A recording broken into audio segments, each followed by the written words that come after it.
What's up, everybody? I'm Mitch. This is the Fit4Moto Academy podcast, where we talk about all things moto. I'm going to talk about health and fitness. I'm going to talk about skills. I'm going to talk about product reviews. We're going to talk about some shop stuff, some racing. But most importantly, we are going to have a silly goose time, because why else are we doing this if not for that? So if you like moto, you're going to want to stick around because you're going to love this. Let's do this.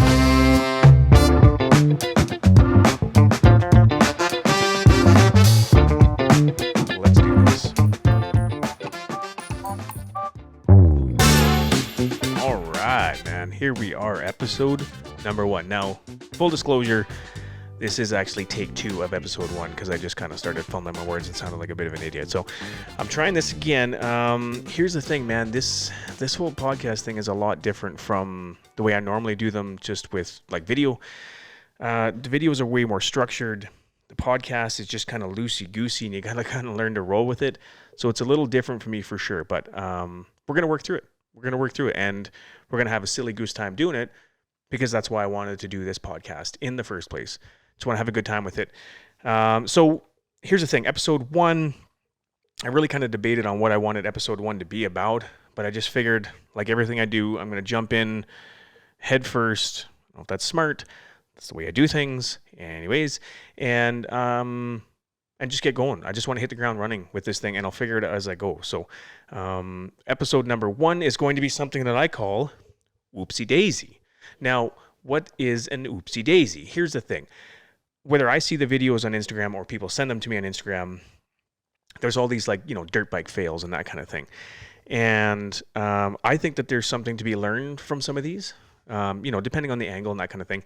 You might be able to learn some stuff from these and try and avoid what happened. Now, I get it. For those of you watching this video on YouTube or on the Patreon, you'll be able to see it because I'll put it on the screen and what's happening. But for the audio listeners only that are just listening to the podcast, I'll give you kind of a brief description on what's happening here, and we'll kind of talk through it. So, yeah, man, let's do it. So the first Oopsie Daisy is, looks like, I don't know if it's a race or just practicing, but there's essentially 2 guys that are kind of coming around a bit of a slight left-handing corner, and they're on approach to, looks like, yeah, it's a double or a triple, I guess, if you really send it, and they end up colliding. So they touch in the air. One guy eats it. The other guy, I don't think he rode that out, man. I think he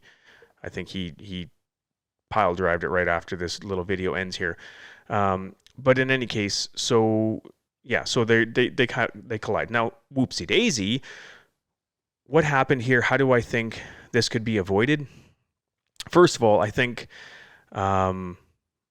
they weren't aware of each other on the track, and that's something that's really, really important. So you always have to be aware of where the people are around you, and I know as a newer rider that can be difficult because, you're so focused. It's like you're looking through toilet paper rolls, man, as you're going around the track, and I get that. I understand that can be difficult, but I think something like this where they literally just come around a corner and they just collide in the air as they go off this double jump thing. Now, I think it's the guy on the outside. I actually think it is his fault because he just started kind of coming over. He should have been a little wider, but also, to be fair, it kind of looks like the guy on the inside started to jump over a little bit too. So honestly, I think it's both of them. I think they both need to be more aware of what's going on. Otherwise, you call it whoopsie daisy, and they end up crashing. And the one guy, man, he looks like he got hurt a lot. So I think something that can be learned from this is they get too close on the track and they end up colliding in the air. I think you just need to have more spatial awareness around you. You need to be more aware of kind of what's going on around you. Does that make sense? So, stop looking through toilet paper rolls. Start kind of opening up your peripheral vision a little bit. And again, I get that that's harder as a beginner rider. I get that. As you get more experience, that vision will just open up a little bit. But if you can kind of be more aware of the people that are around you, that will make you a safer rider for sure. So, if you're on the track and there's a guy, you can hear them coming too. Here's the thing, right? You can hear the bikes and stuff coming. You'll figure that part out. So I would say, just try and be more aware, man. I would say that's on both of them. The guy on the inside looked like he jumped over a little bit, and the guy on the outside looked like he jumped in or started to steer into him a little bit. Oopsie daisy. I think both riders need to be a little more aware of what's going on there, and we'll probably avoid that avoid that altogether. So that being said, there you go. Really be a little more aware of your surroundings, and everything's going to be good. So let's bring up the next one. Okay, so this guy, he just gets, it's like he's trying to seat bounce a jump, only when he hits it, it's like super ejecto-ceto. It shoots him way up into the air, and the bike is gone. So whoopsie daisy. I don't know if, well, first and foremost, okay, so first things first, as I see him approaching this jump, his body language leading up to the jump, whoopsie daisy, is completely wrong. So yeah, you can just see him grab a gear, and then he's sitting on the back fender, and he looks like he hits like an acceleration bump or some chop before it, and you can see the bike kind of gives it a bit of a wiggle. So his body language isn't even set before it takes off of that jump. Does that make sense? And then as he hits the jump, it literally just springs him off. So I don't think he was expecting the bike to come up under him as he hits the jump. And again, that's another thing that we can try and avoid is just watching, the face of the jump. Like, you can kind of predict what the bike is going to do, so it doesn't do that. So what would be the immediate fix to that? I would say to stand up off of that. He's definitely sitting down, and he's definitely hitting the eject button. But it's weird too, because it doesn't even look like he's trying to hang on. Like, it almost looks like a stunt. Like, it looks like he hits it and then tries to jump off, but his body language and his riding leading up to that jump, it also makes me believe that it's not fake. It makes me think that he legitimately is just not that great at it, and he just kind of gets ejected off there. So how do we avoid that? What can we learn from this? I would say, just watching this here, definitely stand up. If he stands up, the bike will come up to him if he stands up, if that makes sense for the audio listeners only. Whereas if you're sitting on it, the bike is just gonna slap you right in the butt, right? So stand up and give that bike some room to come up, because it looks like the face of the jump that he hits is somewhat abrupt. So how can we avoid that? When the bike hits it and it wants to come up suddenly, give the bike some room to come up a little bit. I think that would probably have stopped that altogether. Totally, dude. Like, you can see as he's coming up to the face, he even gets just a little bit of head shake too. Like, he has no idea what he's doing when he hits the face of this thing. He just straight up sends it. So, yeah, whoopsie daisy, could have avoided that one. Okay, what do we got next here? Okay, so we got dude does a big jump. Ooh. Okay, so guy sends it huge. Like, this jump that's got to be 100-foot double or more. Like, that's a pretty big jump. Looks good on the takeoff and everything. Comes up a little shy on the landing, cases it, and when he cases it, his left hand comes ripping off, and then he essentially whiskey throttles it into the bushes. So if you can imagine someone just doing a really big jump, don't quite make it. When they case it, their hand breaks off, which we've seen lots of riders do, right? And then he probably panics, so he squeezes really hard, and then he just starts to whiskey throttle it into the bushes. So what can we do here? Well, a couple things. I know, like, if you're in the air and you think that you're going to come up short on something, there's a certain amount of things that you can do to brace for that. So, obviously, depending on the jump and that kind of stuff, you do want to try and land rear tire first and then front tire. That'll kind of help soak up some of the landing. You generally never want to land front tire first if you're going to come up short on anything. That's bad news for sure. You want to let the rear suspension soak up a bunch of that. And it's not just the rear suspension, honestly. It's a lot of the frame and stuff as well. The bike as a whole will break up some of that. So the frame and stuff will flex. So try and land rear tire first, what he does do that in his defense, and then his hand comes off. So, it looks like a hard landing, and it's hard to say without being in his shoes, but you want to land rear tire first if you're going to come up short, and then, you really want to be squeezing with your legs and really be set for that. Like, I've come up really hard short on some jumps before, and I don't know that I've ever had a hand or something slap off before. Maybe he was fatigued, maybe he had some arm pump, I don't know what it is, but in any case, he's definitely, like, he wasn't set for the landing on that. So my advice on that one would be, if you're coming up short, he does land rear tire first, but then be really braced for that, because that impact, that jarring, which is what took his hand off, again, I think you could avoid that. So, Oopsie Daisy, he should have been hanging on a little tighter, I guess. I don't know. Okay, what's the next one here? So, looks down at Club MX, looks like. Okay, so it's not so bad. So guy, it's getting worse. He comes up a little short on a jump, and then the bike kind of gets twisted up a little bit as he lands. So, I mean, his body language was decent as he was coming up short. So he kind of comes up, and then as he lands, the bike starts to kind of angle to the side a little. Oh, there's more of it here. Starts to angle. Oh, okay, and then he gets. Okay, well, this has gone way off the side here. So he comes up short a little bit. The bike kind of bounces off the landing as usual. He does hit nose first, though, like I just talked about. You don't want to do that. And then the bike gets kind of twisted as he lands. He starts kind of giving a bit of a tank slap. And then he 100% whiskey throttles it off of a berm and into like this tree line. So, man, that's a pretty crazy crash, honestly. He just comes up short, and then basically the bike gets a little out of sorts for him. He just grabs a handful, happens to be on a corner, into the trees, and he just whiskey throttles it into the trees, and the bike is gone, and he's apart from it. And it doesn't show how he lands per se, but yeah, man, whoopsie daisy. So here's the thing. So I would say, and I've done this before too, you come up short on a jump. First things first, what did I talk about? You don't want to land nose first on the jump, right? You always want to land rear tire first.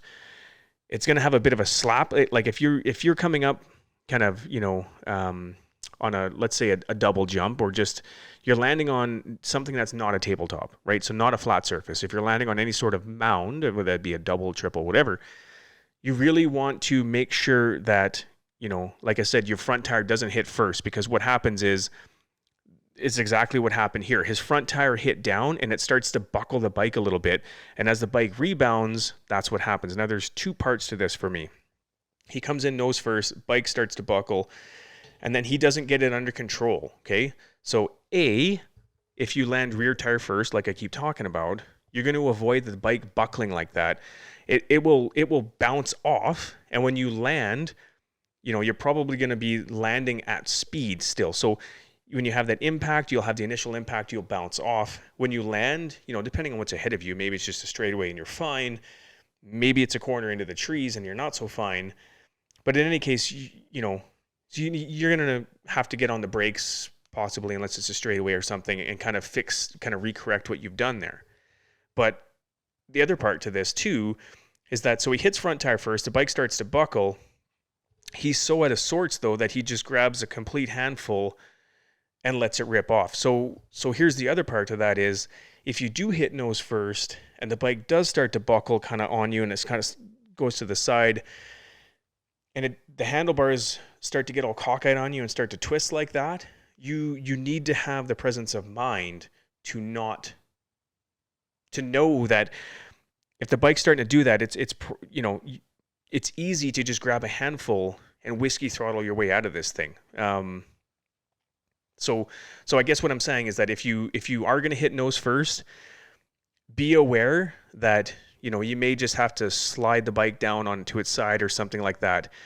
Just be aware that as the front end twists and turns, it's a natural reaction to do like this twisting motion with your throttle hand. So I would say that could be avoided too, just by, rear tire first. Now, again, not knowing, what the face of the jump looked like. It looked pretty smooth on the video, but maybe there's something that kicked his front end down or something. It didn't look like it, but giving him the benefit of the doubt, I would say that, yeah, he just didn't have his weight right on the takeoff of the jump to begin with, which made his front end dive, which made the bike buckle, the front end buckle a little bit, and then he wasn't quite braced for that, so he just grabbed a handful and off into the trees he goes. So rear tire first, man. Try and land rear tire first.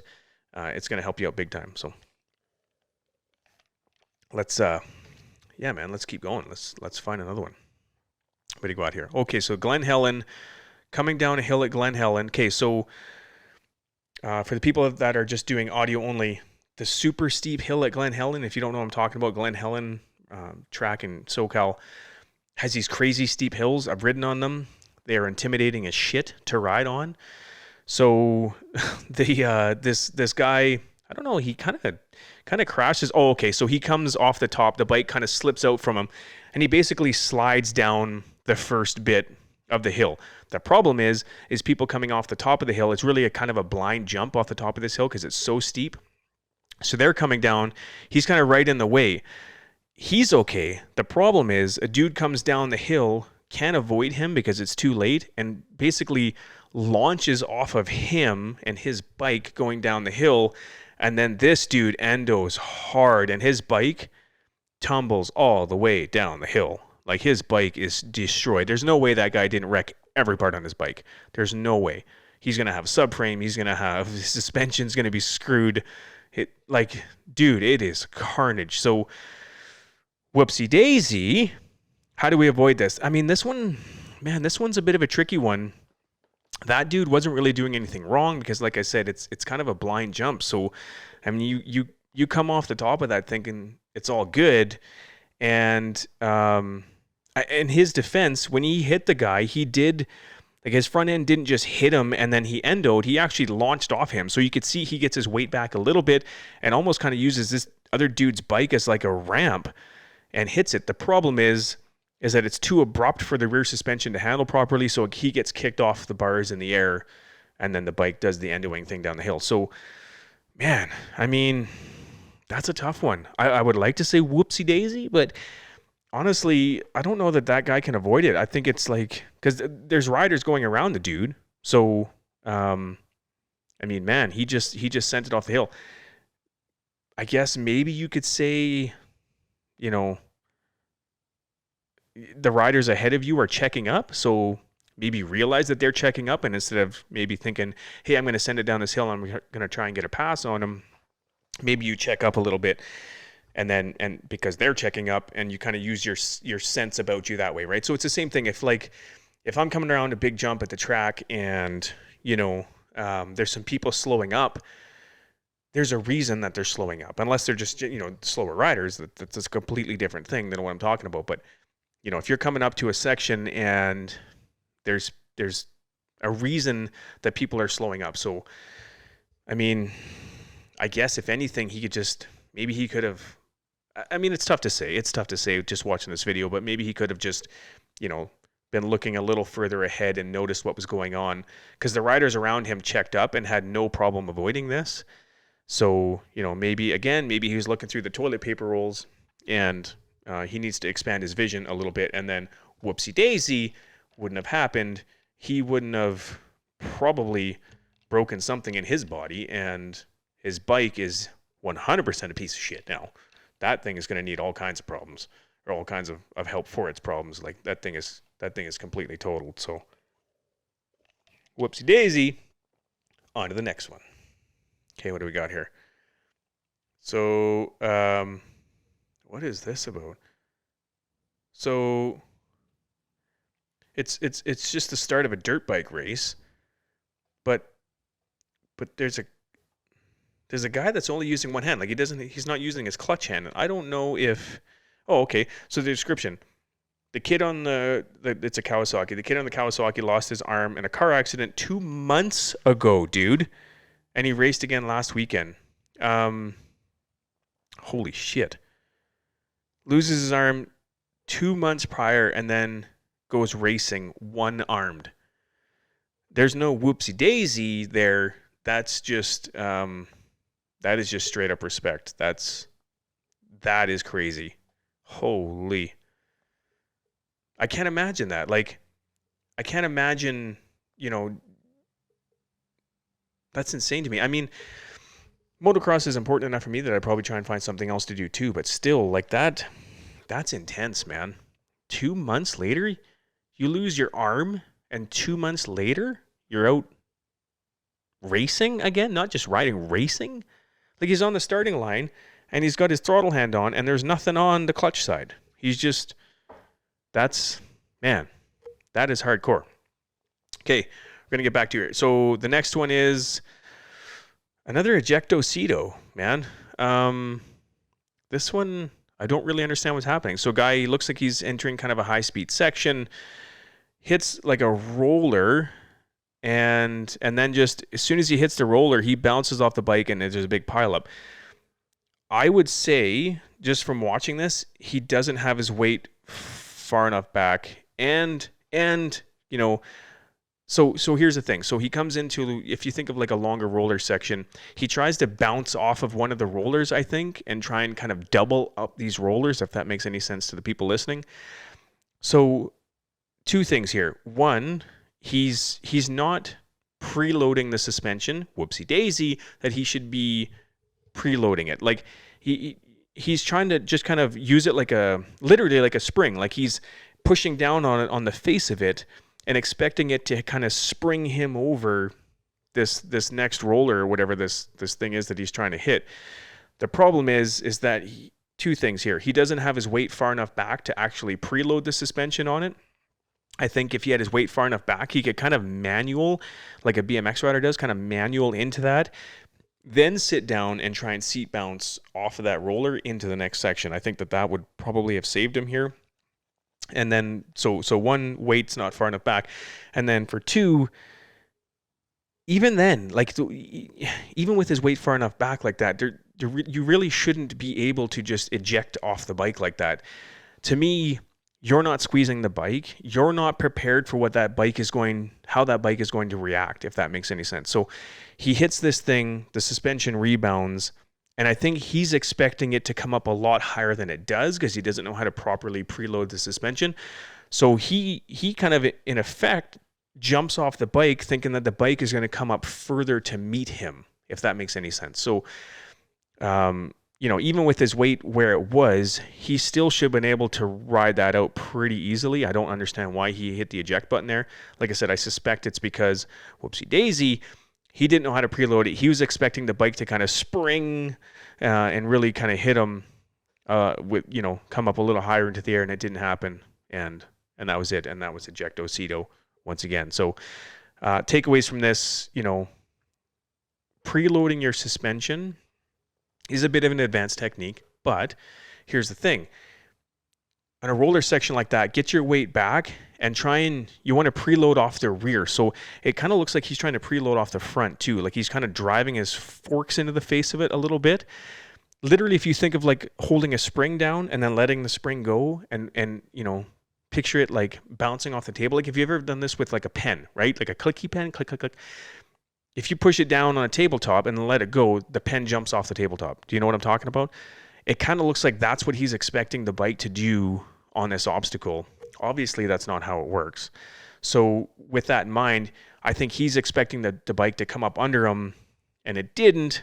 And so he was kind of separated from the bike in the air, and then there's a big pileup. So knowing what your suspension is going to do, knowing how it's going to react, that will be a big player in how well you can handle a situation like this.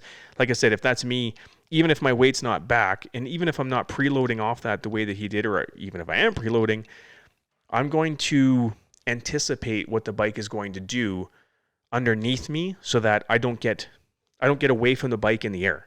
Does that make sense? So, knowing that it's not going to act like the pen on the table, understand that when you open that spring again, like, you come off the thing and you think it's going to spring up, all that's going to happen is that the front tires and the rear tire with the swing arm, the suspension is just going to unload again, and it's just going to drop the tires down. It's not going to push the bike up. And I hope that makes sense, but I suspect that's what he did here, and I think that's probably what caused the accident there. Another ejectocito.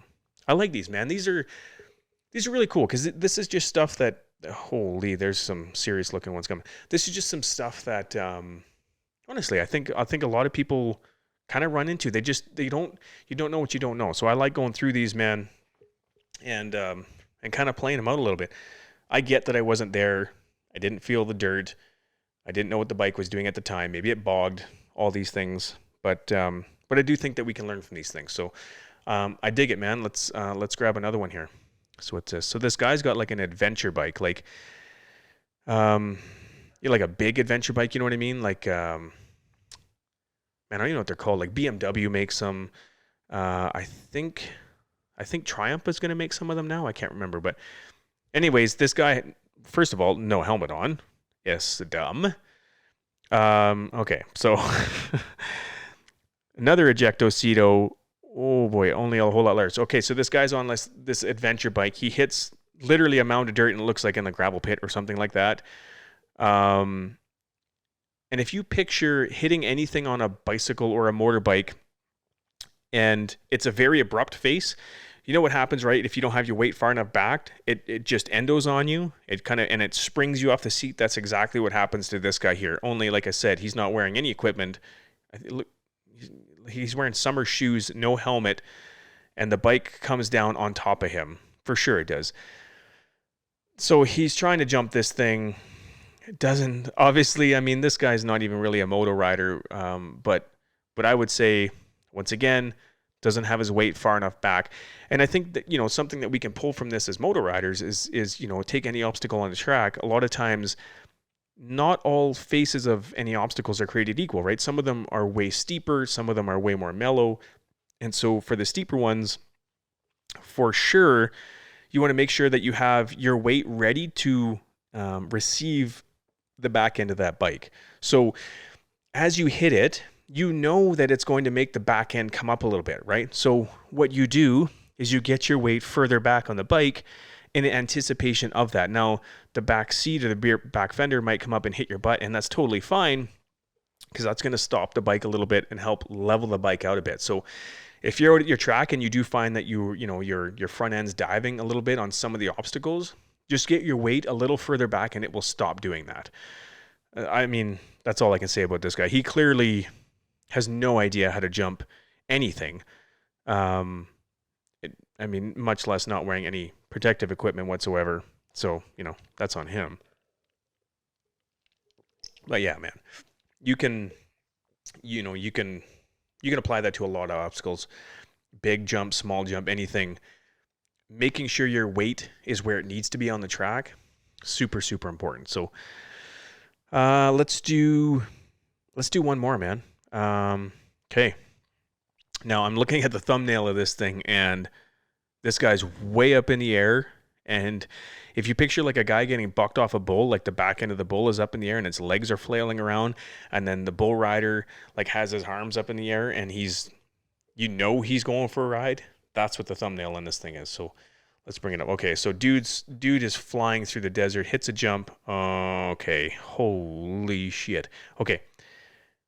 Picture a huge, this is a big jump. This is a big jump. So, but once again, same thing. So what happens is he hits the jump, doesn't anticipate what that jump is going to do to the rear end of the bike, and goes over the handlebars in the air like we just talked about. He didn't have the rear of the bike weighted properly. Now, here's the thing.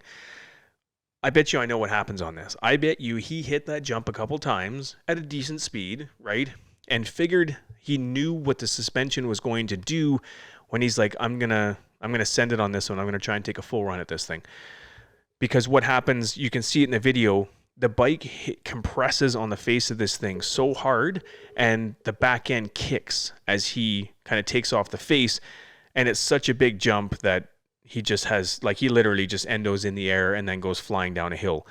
Like that's got to be a, I don't know, 130, 150 foot jump or something. It's a big jump, man. I don't know that I would be trying that one, but like I said, doesn't have his weight far enough back. Whoopsie Daisy could have avoided that by anticipating that. So here's the thing. So if I'm doing a jump, again, small jumps are a little easier to recover on, but if I'm doing a jump, if it's a big jump, I will always try and err on the side of caution of having my front end high. Front end high is not a bad thing. Front end low, that's a bad thing. Okay. So if you're hitting a jump and you're unsure of what the face of it's going to do to you, and I do this if I go visit a new track and I'm not sure what to expect from the face of that thing just yet, a lot of times I will just have my weight back and I'll be a little front end high on the landing, whether I overshoot it, I come up a little short, whatever it is. that's the safer way to do it, is to get your front end up high. So always err on having your weight further back on the bike. Okay. That's going to save you in a lot of instances. It would have saved this guy for sure. Now I know what you're thinking. You're probably thinking like, well, I've seen a lot of people where they have exactly that. They have their weight further back of the bike, and they end up doing this like boner air thing where their front end is way up in the air. Like, what if you go over backwards? Yeah, there is a bit of a middle ground there. There is a bit of a happy medium. But that being said, it's way easier to endo than it is to do a boner air and go over backwards. Like, even if you're quite vertical in the air, you can still recover from that on a landing. It might not be pretty, but you can still recover from it. Whereas as soon as your front end starts to drop, that's bad news bear, man. That's a tough thing to come back from. So, I feel like a lot of these that we watched today are, some of the takeaways are just make sure that your body positioning, that your weight is proper on the bike. And I think, when you have that, you can eliminate a lot of these whoopsie daisies. And yeah, man. So look, so that's 30 minutes. I could keep going. We got lots more, but I think I'll just save them for some more episodes. And here's the thing, man. Like I said, I was gonna title episode 0. I don't know what I'm doing, because this podcasting stuff is really new to me, and it's just, like I said, it's really off the cuff. And so, but I'm digging it, man, and I want to keep doing it, and I think it's really cool. So I really appreciate you checking this out. Subscribe to it.